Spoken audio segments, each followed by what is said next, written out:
want to ask you a question. Has your faith been shifted?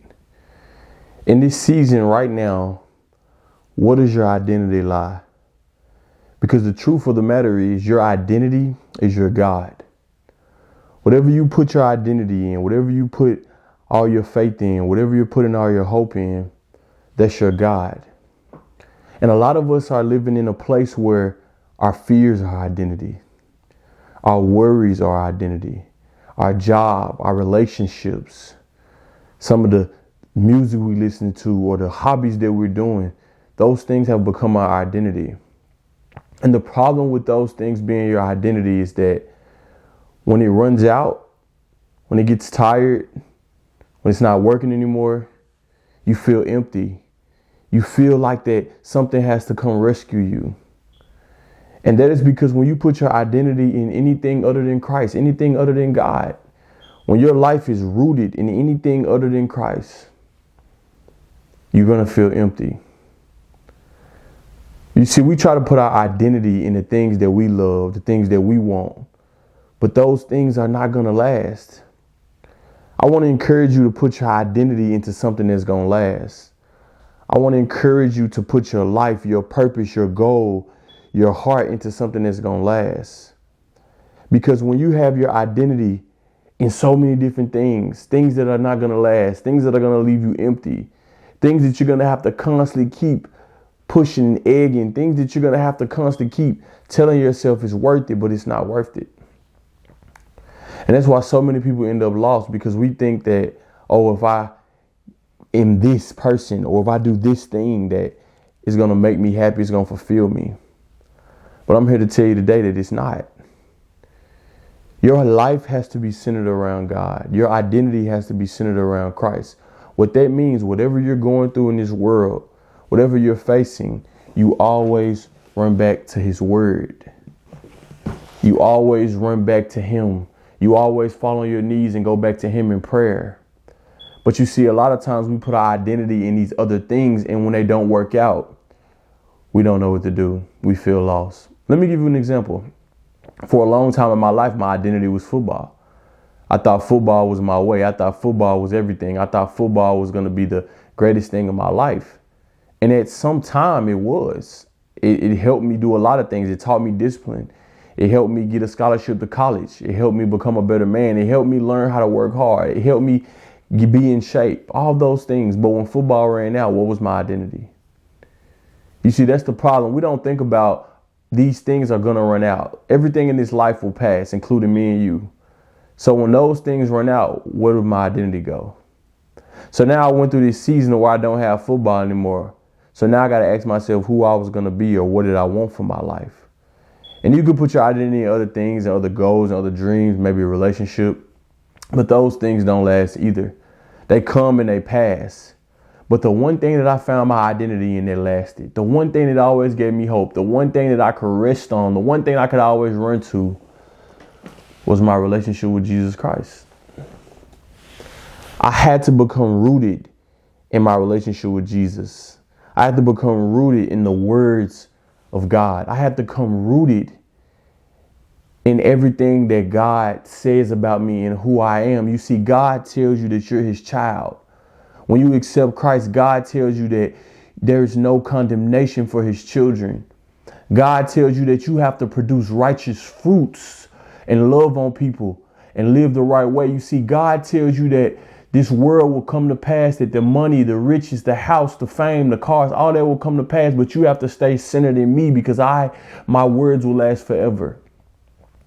You see, God tells you how to treat people, how to live your life, how to be blessed, how to be loved, how to stay away from pain, how to stay away from hurt. You see, when you're rooted in Christ, He'll give you everything that you desire and that you want in your heart that's right for you. But see, the problem is we want those things outside of our identity in Christ. And then we put other things in that space. And now we're worshiping other things. So I'm just telling you right now, what does your faith lie? Where is your identity? Are you going to choose today to say, man, I want to run to Jesus. I want to run to God. And I want to put my identity. I want Him to be the center and the identity of my life. That means everything I do is I trust in His word. I follow His way. Find a community of people who are truly identifying with Christ, who truly are believers, not people who just pretend and not people who just check off the box and go to church, but people who are truly praying, who are submitted, who are humble before God, who are servants of God, who read and know the word and not just hearing the word, but actually following the word. People who are trying to live right. I'm not saying people who are perfect, but I'm saying trying to live right, trying to live for God, who don't fall into all the temptations of this world, but who are walking away from the temptations of this world. Because when you root your identity in God, when you root your identity in Christ, you'll find yourself. You'll find out how to really love yourself, how to really love others. Don't you want to love yourself? Don't you want to love others the right way? Don't you want to walk this world in the right path? You see, God talks about two gates. He talks about the narrow gate and he talks about the wide gate.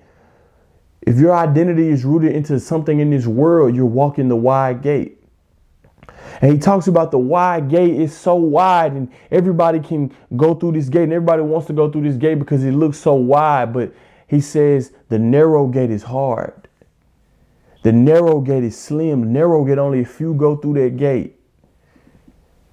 And the reason why you have to choose the narrow gate, because there are so many people who put their identity in this world. They love this world. They love the things of this world. But this world is evil. This world will perish. This world is not last forever. But God, the narrow road. When you look like him, when you walk like him, you don't look like the wide gate. It's certain things you don't say. It's certain people you don't hang around. It's certain things you don't chase in this world when you know God. It's certain things that when you in this world that you will steward more correctly because you know God. So I'm asking you today, where are you going to put your identity? As believers today, we have to contend for the faith. We have to fight for our identity in Christ when we live in a world that's trying to tell us that we can be all these things. But no, we're Christians. We're believers of Jesus Christ. We're followers, disciples of Christ. That's who you are. That's how you fulfill your purpose, by following God. Everybody always asks, man, how do I fulfill my purpose? How do I know my purpose? Just follow God. Just trust in him. Because God has a book full of promises, full of things that are true, that are real, that we can hold on to when you're sad, when you're lonely, when you're happy, when you're on top, when you're on the bottom. Whatever season you're in, God has a list of promises that we can hold on to. And that's what you have to root your identity in. We cannot fall in love with things and idolize things of this world. You can't love the greed of this world, the evil of this world, the pleasures of this world. Those things will have you in eternal damnation, facing the wrath of God for eternity. But when you truly walk and submit to this word, to Jesus, you'll walk into life. What are you going to choose your identity to be in, death or life? Do you want to choose death? Do you believe that this world is all that we have? Do you believe the pleasure of this world is all that we have? Or do you believe that Jesus has something greater for us? That God has a greater plan for us? That his way, his will is what's best for our life? Because in this word, God only wants to protect and love his children. But the enemy wants to deceive and lie and connive and take from his children. Who are you going to be a child of? Where are you going to put your identity?